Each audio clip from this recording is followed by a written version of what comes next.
Hello again, welcome to the next episode of the Just Talkin podcast here at DeKalb Farmers Co-op. And today we're talking about wheat, and I've got our lead agronomist here with me, Dalton Barber, and we're standing in the middle of a variety trial that here at DeKalb Farmers that we try to put on in with the cooperation of the Greenpoint Ag Agronomy team. And we're just going to try to walk through it with you a little bit today and kind of show you what we got going on and see what we can figure out about some wheat, Dalton. Can you tell me about what we got going on here in these wheat trials? Yeah, so we do these in cooperation with Greenpoint Ag and our grower cooperators that are gracious enough to help us out. Get it planted. Yeah. They maintain these just like they do their regular crop, and then to get it out also. Yeah. And it's important to say that they do help a lot. Yes. They put a lot of work into it to helping us do that for sure. So we typically do wheat, corn, soybeans. Here we have a wheat trial, like you said. We have another location where we have another wheat trial, and it's just variety. So we have 14 varieties here. Okay. It was planted on November 12th at 1.6 million seed per acre. On 7.5 inch centers is pretty well the standard in this area. I think pretty well all in North Alabama, that's the standard as well. Yeah, I think so. This first variety that we're standing in right here is a USG 3884. Yeah. Is this a variety that you're kind of familiar with that's been growing up here on the mountain for a while? Not in particular. So not a lot of heavily planted acres in pretty well any USG varieties, but we do put them in here along with Cropland, Pioneer, and Agromax as well. Okay. Just to test some stuff. I know that there are parts of Tennessee that is very heavily planted in some USG varieties, along with Agromax as well. But yeah, two USG varieties right here side by side. Like you said, 3884 and 3755. All right. They look good. And they're, being this time of year, they've had some pretty good weather on them. They have. I guess we should mention, do you know what type of fertility, they use a lot of chicken litter here, right? Yes. Okay. In the fall, prior to planting, there was 2 to 3 tons of poultry litter put out. And then this spring, it has had 1 shot of nitrogen so far, I believe. I don't think they've come back out here with their second shot of nitrogen. They do a split shot of nitrogen using 28% urea ammonium nitrate liquid formulation. So that's what they're doing, and going to shoot more than likely for somewhere around 100 units of total per acre. Okay. All right. Well, it's looking good. These USG varieties are looking good for now. And the next one we got right over here, we can move over here to, this is a Agromax 575. 575. I think we've already done vigor ratings on this. We did that about a month ago, vigor ratings. This one is a little bit earlier than the 2 USGs over there. It also rated a little bit higher on vigor from what I remember. Got out of the ground a little bit quicker. All of this wheat is starting to joint. So it is at or above Fix 6 or Satix 30, whichever scale you go by. Some of them have more nodes than others so far. Some of them are just beginning to joint. That node's just coming above the soil surface, just depending on the maturity of the particular variety, because they are mixed throughout here. Did you mention, or did I ask, are these early varieties right here that we in right now, or are they later? They are earlier than some. So you'll see the Agromax that I'm standing in right here, the 575, and then the Agromax 564, what we'll get to here in a minute, which is looking to be the earliest out of the trial, or a little bit earlier than some of these others, than the USG, the Cropland, or the Pioneer. Okay. There's a couple of exceptions, but they are a little earlier. Okay. Because there's a visual difference, and I don't know if the camera can pick this up, but there is a visual difference in just the plant height of what this variety and actually those USGs are compared to what's next door, right? Correct, yes. This one right here, it's already got 2 nodes sticking out. That third node probably won't be far behind it, especially with the weather that we have. Just a few days. Next week, just a few days probably. Whereas those are 1 node, maybe starting to put on 2. So there's definitely a few days to a week difference in between some of these in terms of maturity. Now, might that level up as we get closer to, you know, the wheat drying down and harvest? Possibly so. It seems to a lot of times. The more they mature, that they just kind of come together over time, and you can't tell the difference in it at all. But there again, these three varieties right here are really looking good. As early as it is, it's March 20th, so we're still quite a ways into this crop. We are. So still got a little ways to go to kind of know how we come out. But we can move over here to these other ones here. All right, Dalton, our next one right here is this Cropland 8224 ASCZ. Now, I'm not 100% sure what all that means on the end of that. What is that? We have a couple of those in here. So the one to your left there is 8224, and then the one that I'm in is also 8224, both cropland. So the designation there at the end, the Z, is just specifying that there was zinc added in the seed treatment, which has been a standard on cropland corn for years. They've always added zinc into their corn seed treatment. So it's also something that they're doing on their wheat. Okay. We put one in here without it, and then the 8224 that I'm in, and then the one right there with it, just to see if there's any added benefit in terms of yield by having that shot of zinc in the seed treatment there. Okay, and that seed treatment is done at their cleaner when they're bagging. That's where they do that. That is correct. Yes. Now, I guess we do need to mention the treatment on all these varieties. I'm assuming all these were treated. Yes. With what would a fungicide? Fungicide and insecticide. Okay. On both of them. Okay. Yes. All right. So that one's got zinc on it, and this is the same variety, just with and without zinc on these two cropland varieties. It still has a seed treatment, fungicide, but it's just and not insecticide, not the it does zinc. not have the Okay. zinc. Correct. All right.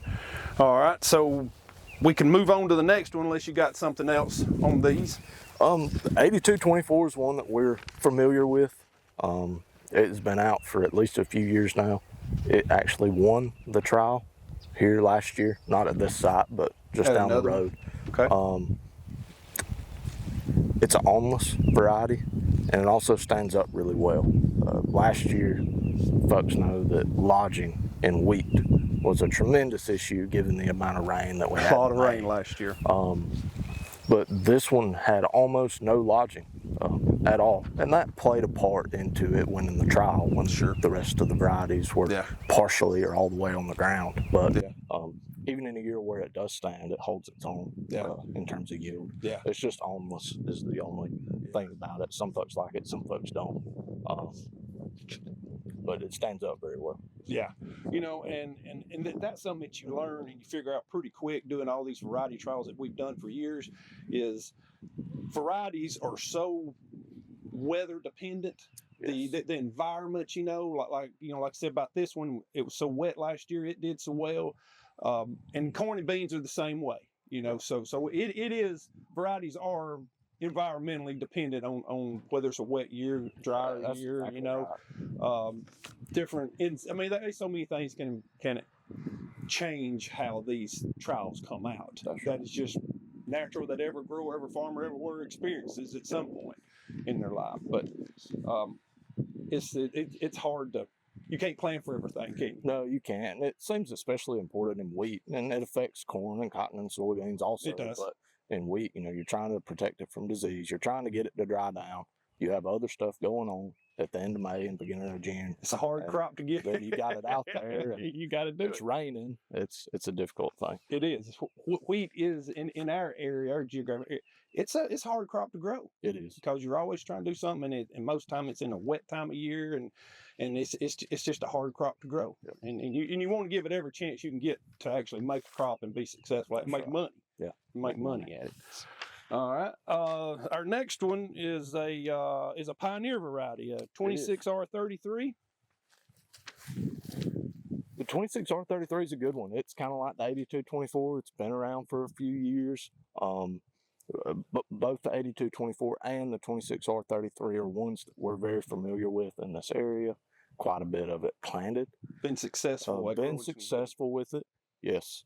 you can see it's not as quite as far along as those Agromax and USG varieties that we had mentioned, but it is a little bit earlier than the cropland there that we were just in. Yeah. But overall, it looks good. It does. I believe we scored it fairly well on vigor about a month ago. But yeah, it's rocking on. It's always a contender in these trials, for being in that top 3 or even, being number 1 in terms of yield. It stands up very well also. Yeah. All right. So let's move on to the next plot we got right here. All right, now, Dalton, we've moved into a Agromax 564. What do you think of this variety? It's very strong out of the gate. We rated it very high on vigor. It was quite a bit above the rest in terms of size whenever we did those ratings, and even today, it's still, you can tell it's noticeably bigger than. Yeah. I mean, this variety is pushing on 3 nodes, and some of it has already developed 3 nodes. So this wheat right here isn't too terribly far from being boot stage wheat, with the weather that we have coming up in the 10-day forecast, good high temperatures. It looks good. Yeah, looks like it's an aggressive variety.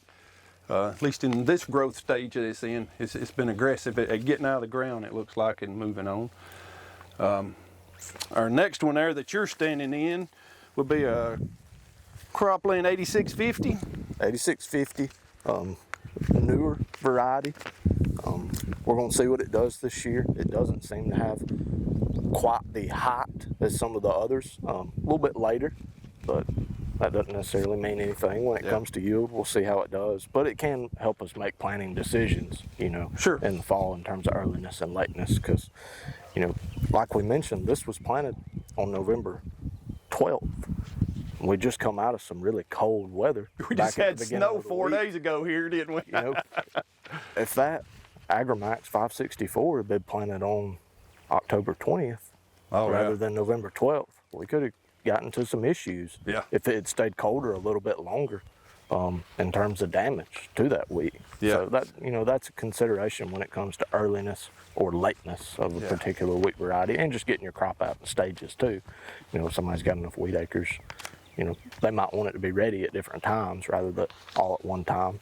Yeah. Because we mentioned the rain and so forth. Yeah, because you can't never pick out the weather as to what you get, and you know what you want, but whether you get it or not, it's a whole different story. But this does look good. This one has the zinc to it too. It has that Cropland zinc treatment on it too. That is correct. Yeah. So we'll see what kind of effect that has.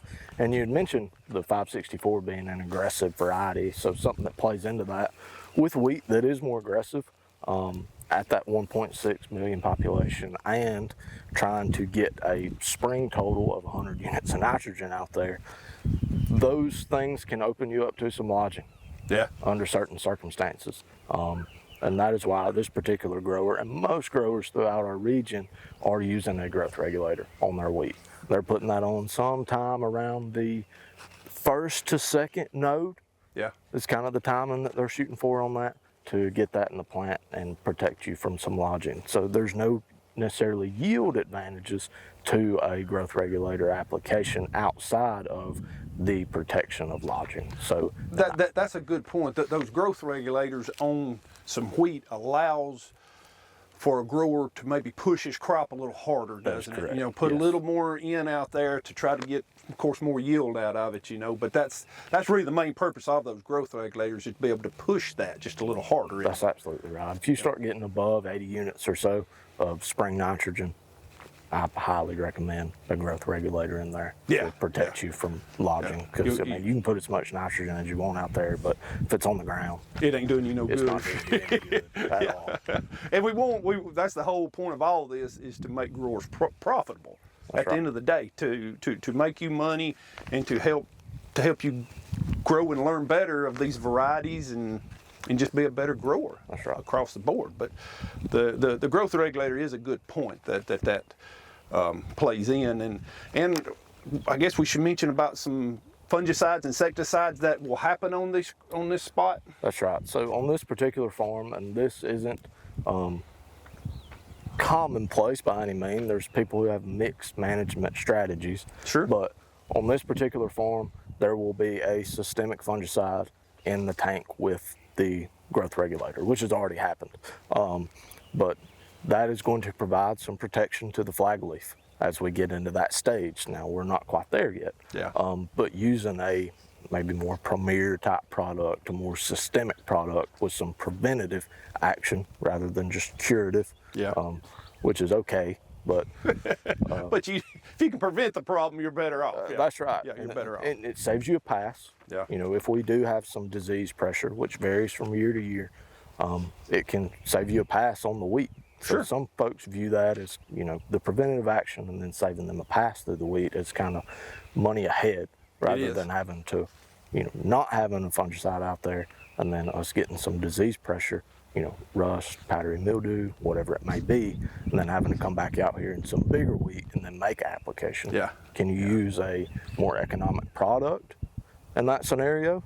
Sure, you can, because you're just trying to get something out there to take care of the disease that's already there. Yeah. But you are making an extra pass through the wheat. It doesn't cost you yield by that point. More than likely. Yeah. Yeah. If you don't catch it early enough, more than likely. It has to, you know, to varying degrees and severity of the, you know, infestation of the disease. But Sure. yeah, it very well could. Yeah. Well, I mean, just a few bushel in wheat could mean a lot. Yes. You know, if we're talking 5, 10 bushel, I mean, That's a lot. 10 bushel today, what is wheat today, $6? Roughly. Yeah. So, I mean, that's money. Yes. it is. Especially if it's across several acres, that's a lot of money. That's right. You know. All right. Let's see. Which one else do we get here? The next one is the 8045, So, cropland 8045. Yep, one that we're familiar with, one that's been planted on the mountain for several years now. It's been a popular one. It's a good one. Folks like it. It's a little bit later in maturity, I believe, but it stands up well. It generally has a fairly good test weight, you know, which is something else we hadn't talked about. Yeah, we talked about test weight. That's extremely important. It is. Yep. When you take that grain to go sell it, both test weight and, you know, the fallen grain number as well has kind of become the thing. That especially folks the fallen grain. That's exactly right. Has become a big issue for a lot of growers sometimes. It has, especially if they're trying to sell it to a, you know, human consumption in use mill buyer type deal, where they're using that for flour milling or whatever. That's a big deal to Makes a those big deal. folks. It does. Yeah. So this has been a good one, a good stable variety for a few years up here on the mountain. It has been, yes. Yeah. All right, our next variety here, Dalton's, is a Pioneer 26R820. Is this variety right here? What's your experience with it? Not much. It's a newer variety. We had it last year. It looked really good. Yield was very strong. It stood up very well in terms of logic. That's important. They didn't have much supply of it this year, which was unfortunate. Yeah. So I hope that, you know, if they keep it, and sometimes they don't. Sometimes they don't. If they keep it, I hope that supply going forward will be good, because that was an issue this past year. Yes, Pioneer level. Excuse me, at the Pioneer level. At the Pioneer level. So I hope we have some supply of it going forward, because it's looked really good. It did well here last year, and I'd like to see it on some more acres. Just ain't seen it on enough acres. That's right. Tillable acres to know, but you're happy with it so far. Yeah, it's just a good mid-maturity, I would say, kind of a mid-maturity type variety. So far it's been good. All right. So we're back to an AgroMax 514 right here. And from what I understand, like I said, not as much AgroMax and USG in North Alabama, but quite a bit in Tennessee, Kentucky, areas of that nature. But from what I understand, this one's been around for a while, and it's been a good one. Been a good one for them. It's been a good one for maybe the folks in Tennessee and trying to just push it a little further south. That's right. Okay. All right. Next in there then is back to a cropland 8345 with the zinc in it, zinc treatment. Newer cropland variety. Don't know as much about it. It's kind of similar to the 26R820 mid-maturity type variety. I want to say this is the first time we've had this one in the variety trial, I believe. So getting, you know, kind of a fresh look at it and what it's going to look like here on Sand Mountain. Yeah. All right. Well, that looks good. it all looks good to me. I sit in the office a lot and don't see a lot in there as much as you do anymore, but it looks good right now for sure. So we can move into our next one right here. All right, this one here we're standing in now is a USG 3246. 3246, earlier variety. You can tell this one's kind of got some shoulders on it in comparison to a few of the later ones. Yep.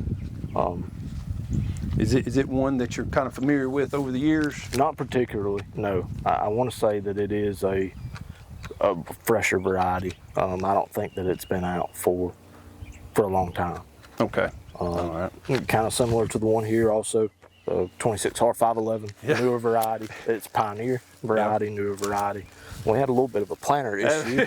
we had a drilling issue, planting issue right here, didn't we? Just for a little spot right which here. We'll square that off and make sure that the calculation and all is right whenever we come to do yield, that we're cut off this comparing apples to apples, of course. But yeah, some sort of issue. This was Pioneer 26R 511. 511. Okay. What come up looks good. Yeah. Which I don't believe it was a seed issue. I do believe it was a drill issue on our part. It was our problem, wasn't it? Our problem. Yeah. Yeah, it looks like it worked its way out somewhere. It did. Yeah, about halfway up there. Yeah. So, and that happens. That happens in this stuff. It just does sometimes. It does. But I know to start with, what product, as far as a burn down in front of this wheat crop, what did they use, you think? So, typical burn down around here, and for these folks especially, 4 products. So we're going to go out there with Roundup to help us out on some cool season annuals, henbit dead nettle, purple dead nettle, shepherd's purse, all that stuff that starts coming up after the corn's cut. They're cool season, but I feel like they grow year round. Yeah, seems like it. But that First Jot, which is a residual type product that is going to help hold those back. It also kind of has some synergy whenever you tank mix that with Roundup, gives you some over the top on those cool season annuals, those broadleaf weeds. And then the Roundup is also getting bluegrass, so annual bluegrass, which is a booger in wheat and other grasses as well. It's very difficult to kill in crop, but if you can get out there with some glyphosate, at burn down, it'll go ahead and take care of that. And then the third one, I guess, is Gramoxone, which is going to take care of ryegrass that is Roundup resistant. So small ryegrass that is coming up, the Roundup won't get it, so we have to add Gramoxone in there. It's not doing a whole lot for us on much else. You're going to get a little bit of activity on the dead nettle from the Gramoxone, but it's mostly there for the ryegrass because, like bluegrass, it's very difficult to kill in crop and can become a problem very quickly. It seeds prolifically. So there's really no antagonism, because I've heard this for years, folks asking about between glyphosate and Gramoxone. That's a really good point.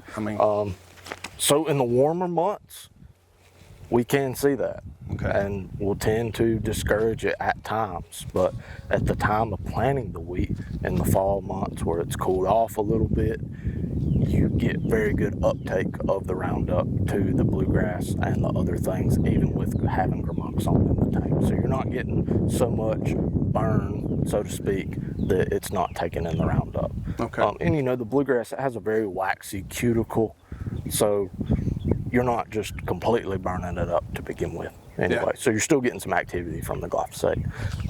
And then the fourth product would be Anthem Flex. Anthem Flex has pyroxasulfone and carfentrazone, which is Zidua and AIM in it together.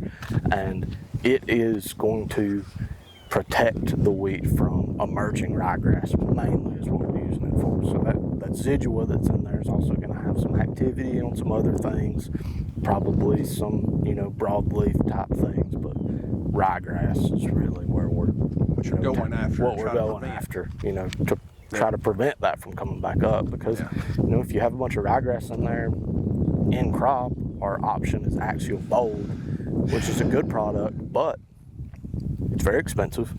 And then also, you're probably looking at 60% control at best. So adding the Anthem Flex or Zidua in there at burn down is definitely money ahead on the ryegrass. The prevention part again, just like we were talking about the fungicides and stuff earlier. The prevention part, it's a whole. If you had to come back across with the bowl, that's a whole nother trip. That's right. I mean, that's time and labor, but it looks like their mixture, what they use, is working. It's working very well. It's working very well. You can see it pretty much. We might get a picture of across the field here or something, but it's working well for them. You can really tell where this drill messed up. You can. I mean, it's just as clean. There's nothing here whatsoever. It's not necessarily a cheap way out, but it's a good way. It's very good. Yeah, I mean, if you're price conscious, it might not be your plan, but if you're really worried about trying to keep your wheat clean, that's a good combination. That's right. Yeah, and something to note, on the fungicide piece, we can come back with, more economic products to take care of diseases that are in the wheat. Yeah. So you can do it in a cheap way, so to speak, although you are having to make another pass. If you have to come back to take care of bluegrass with Osprey Extra or ryegrass with Axial Bolt, it's going to cost you money.